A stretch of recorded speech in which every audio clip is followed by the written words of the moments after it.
Even now, I remember something. The way a flower in a jar of water remembers its life in the perfect garden. The way a flower in a jar of water remembers its life as a closed seed. The way a flower in a jar of water steadies itself, remembering itself long ago. The plunging roots, the gravel, the rain, the glossy stem, the wings of the leaves, the swords of the leaves, rising and clashing, for the rose of the sun, the salt of the stars, the crown of the wind, the beds of the clouds, the blue dream, the unbreakable circle.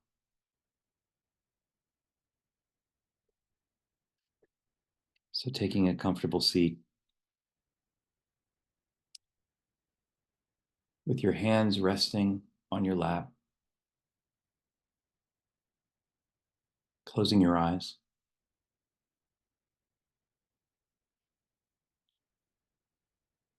And then just loosening everything. The neck, maybe giving it a little stretch, and then straightening the back, softening the shoulders,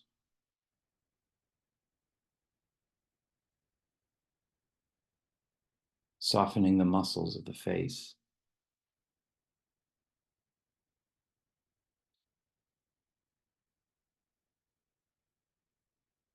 Softening the brow,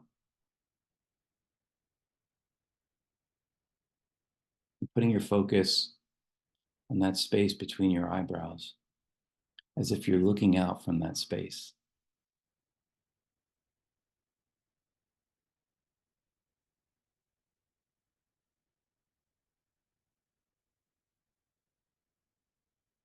Then opening the heart, letting down all of the defenses, taking off the armor.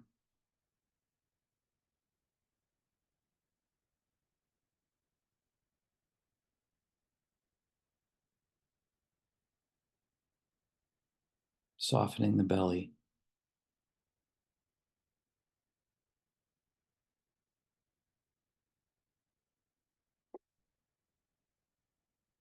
So that from the base of the torso to the top of your head, it feels like there's a beam of light and everything else is just hanging off of that.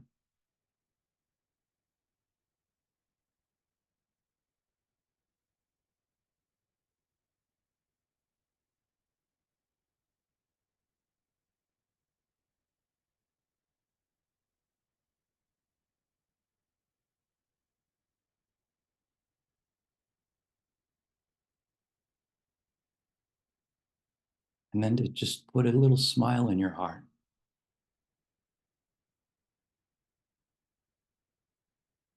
Plant it there like a seed so that the flowering of that smile is in every cell of your body, not just on your face, around your mouth.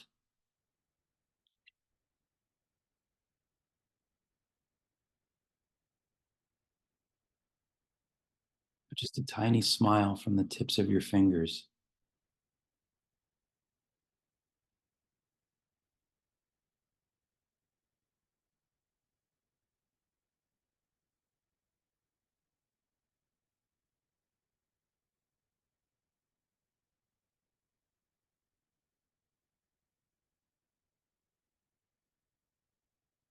Keeping your feet flat on the floor.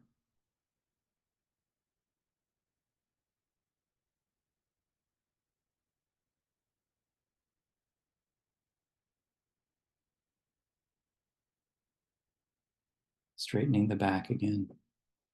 Lengthening the neck by just a millimeter.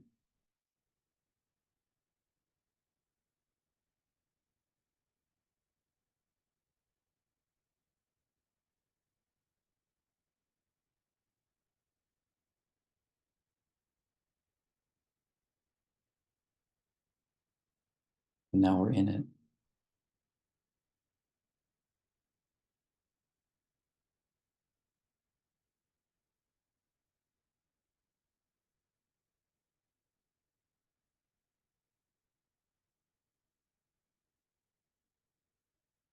You can imagine the walls of your room or your house, your living room, wherever you happen to be sitting, just widening a little bit so that there's more space, widening until you're sitting in a cathedral.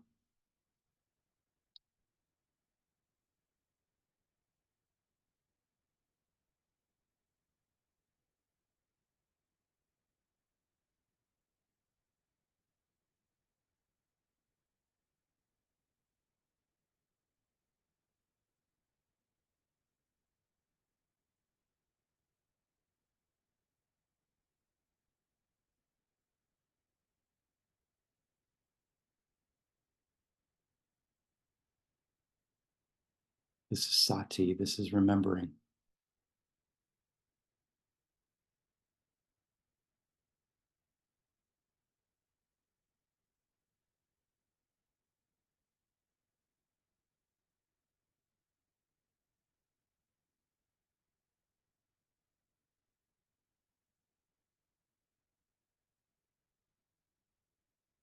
Deepening the breath to 4 counts in, a little pause at the peak, 5 counts out.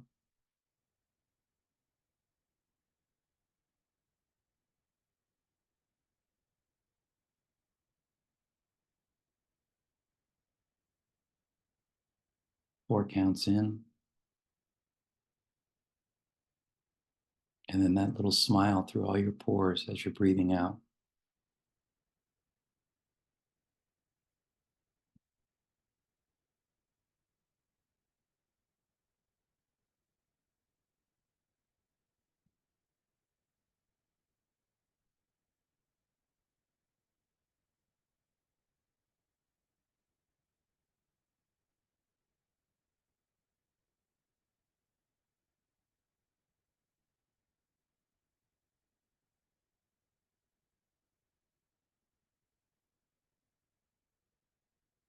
From the Book of Time.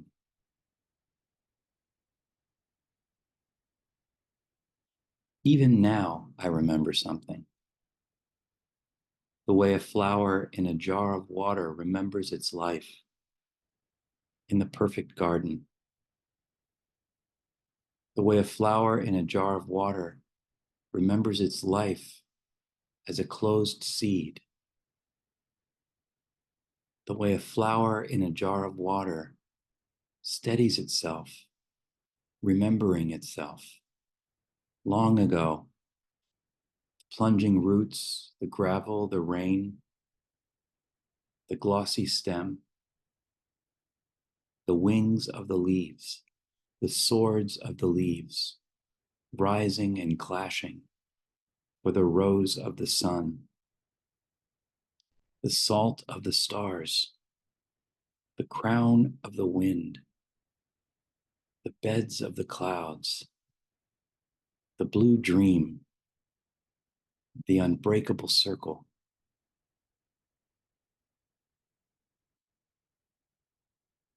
From a cut flower of the self, confused and shut off from the rest of the world, boundaried and caught in their worries and concerns, to the unbreakable circle.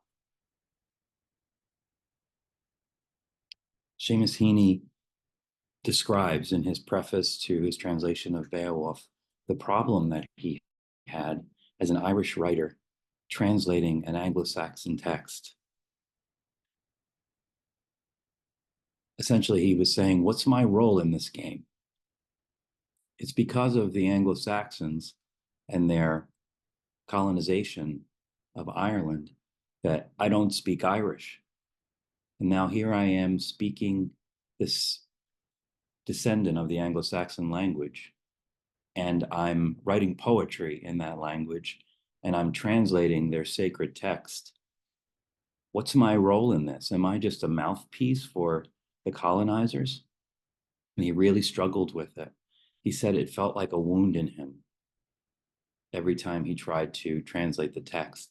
until he came across in this text, Beowulf, the word thole, which he remembered his aunts saying around the house. And then he traced the roots of that word back far beyond the Anglo-Saxon language. And he realized that there was a place where the Irish language, which had come from Gaul and Galicia and Central Europe, pushed up into the British Isles by the Romans, and the Anglo-Saxon language, which was Germanic and came from Northern Europe, shared a common root in the Proto-Indo-European language chain. And when he began to think of his language as having that shared root in the Proto-Indo-European lineage, he was able to translate Beowulf. He found that Beowulf too was his birthright, but he had to go really deep.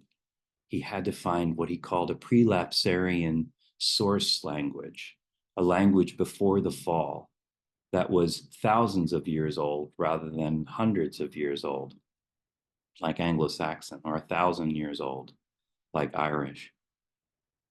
And when he came to that place, all of this energy poured out of him, and he was able to translate the text. What he was engaging with ultimately, and what this poem is engaging with, is the Buddhist concept of interbeing, which was a coin phrased by Thich Nhat Hanh.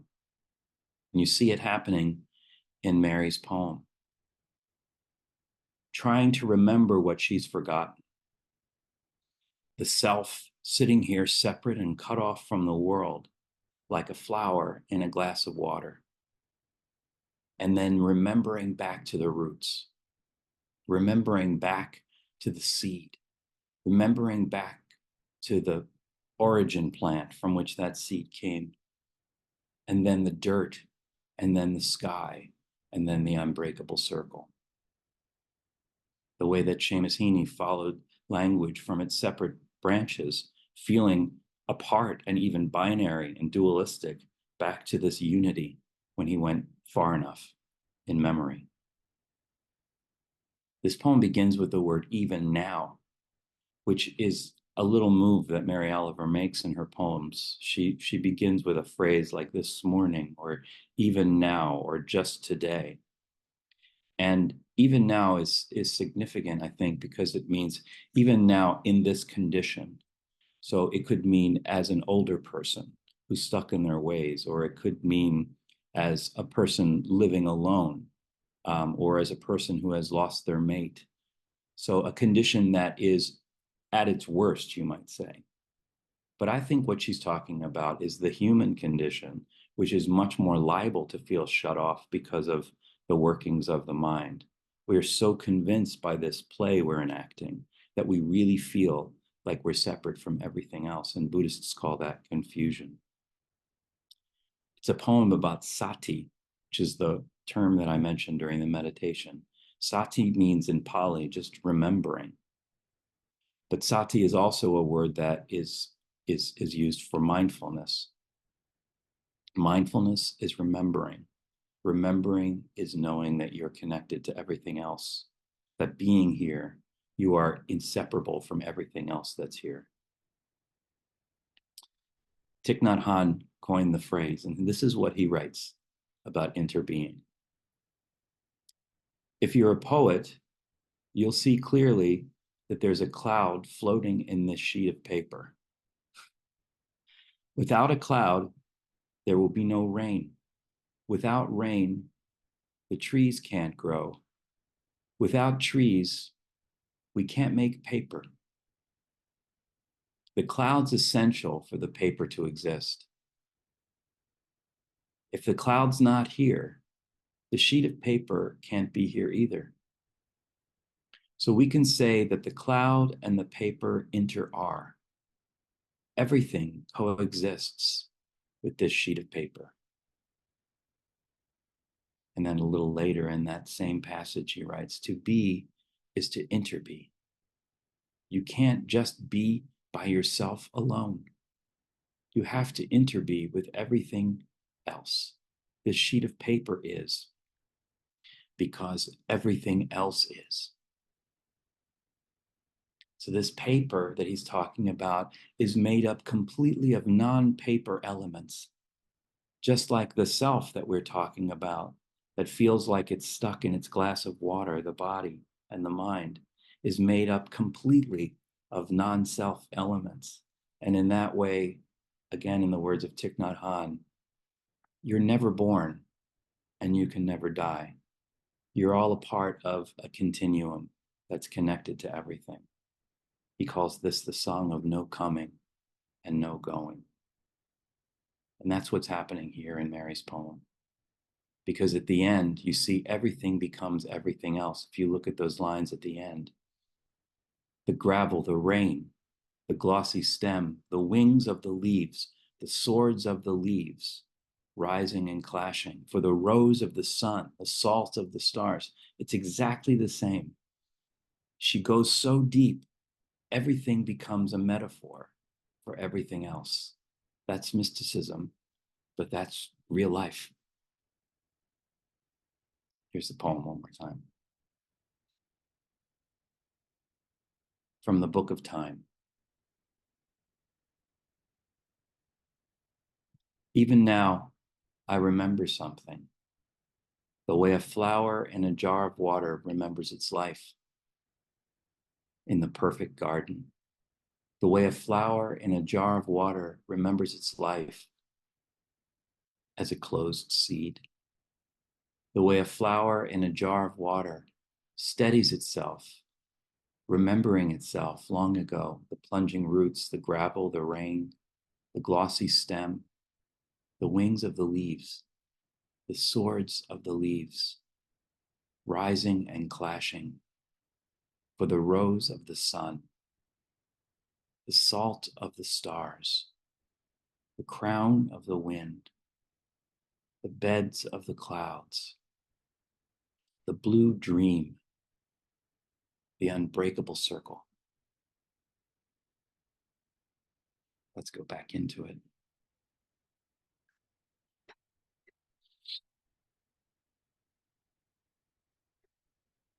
Getting back into that comfortable position with your hands on your laps.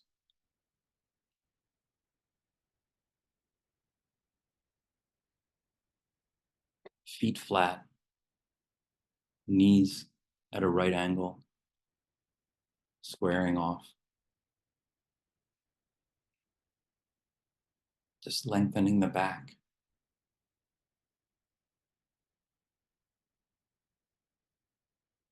Lengthening the neck by a couple millimeters.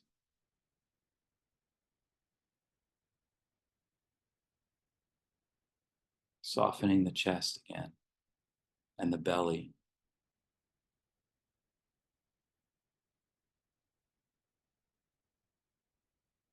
Letting the shoulders drop around that bar of light, beginning at the base of the abdomen up to the top of the head.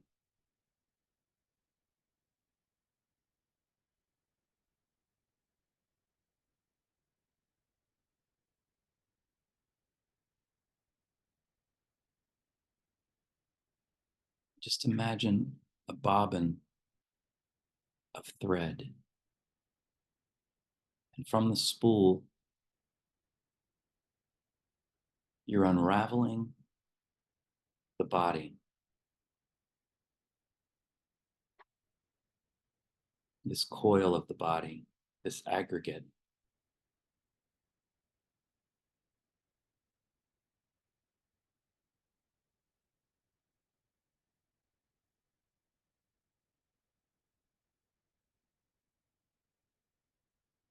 As you're unraveling, now your thoughts,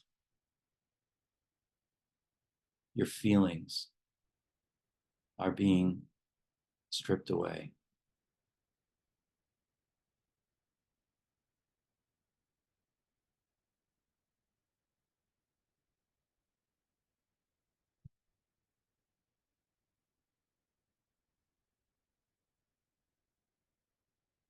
What's left?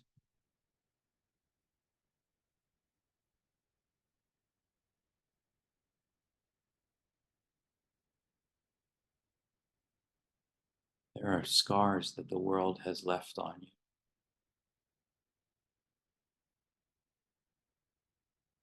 Your identity as a person in the world, how you've been conditioned to live up to that identity. Underneath the body, thoughts and feelings are those scars and those conditionings.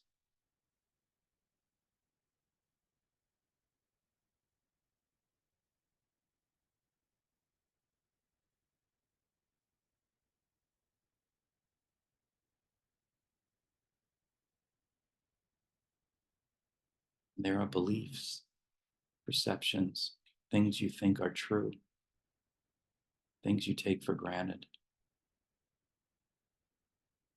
Like, I'm a bad meditator. You have to protect yourself against the world. If I don't worry, then bad things will happen. That's a big one for me.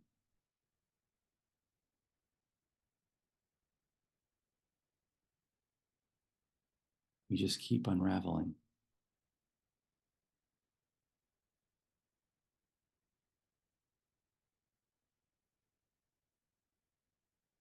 And then this cut off flower in the water, this self that we perform in the world.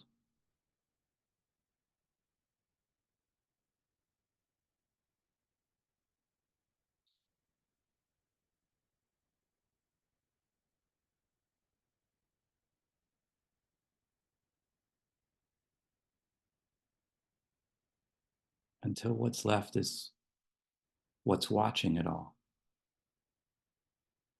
What knows the truth?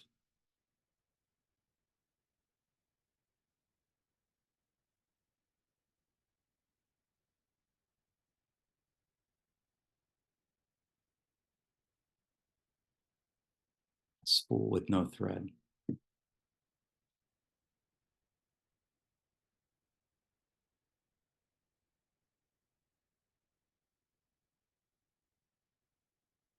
Keep your eyes closed, and here's Pema Chodron speaking about physical sensations.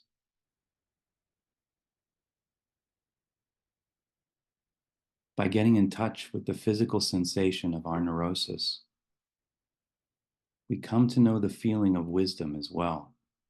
From this point of view, wisdom feels like relaxation, expansion, openness. Instead of fighting with our emotions, we let them be. We don't act them out or repress them. We simply let them be.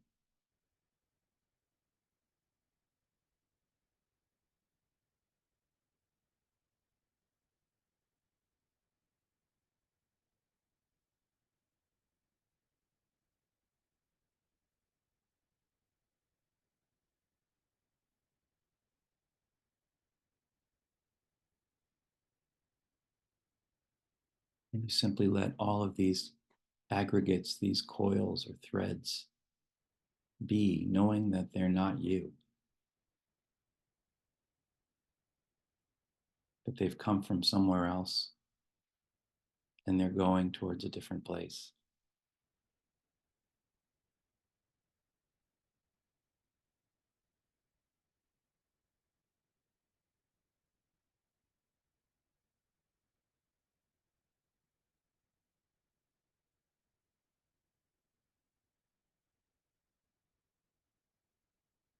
Can you remember your connection to that root system, even when you feel cut off?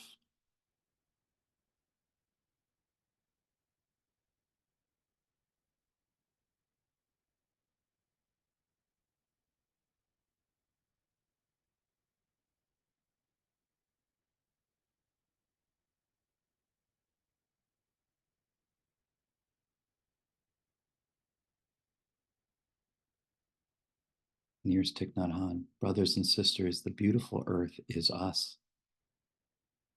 I embrace her and hold her tenderly against my chest. Breathing together in the same rhythm, we restore our calm, our peace. Let us accept ourselves so we may accept one another. Let us share the vision and make it possible for great love to arise. Let us accept ourselves so we may accept one another. Let us share the vision and make it possible for great love to arise.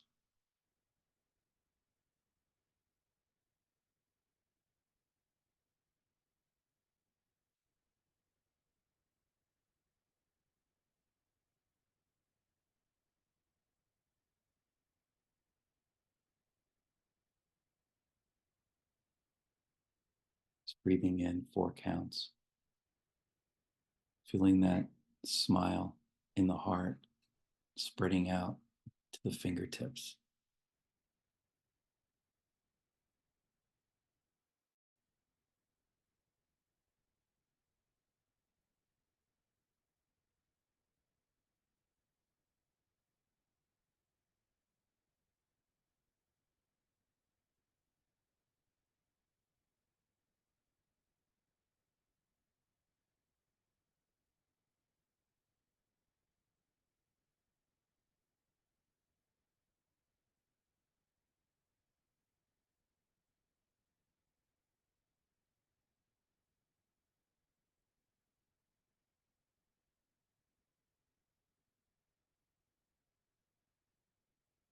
From the Book of Time.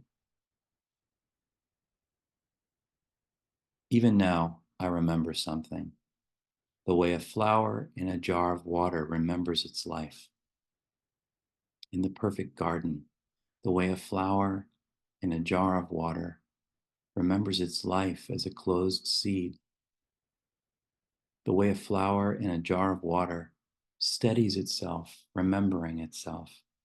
Long ago, the plunging roots, the gravel, the rain, the glossy stem, the wings of the leaves, the swords of the leaves, rising and clashing for the rose of the sun, the salt of the stars, the crown of the wind, the beds of the clouds, the blue dream, the unbreakable circle.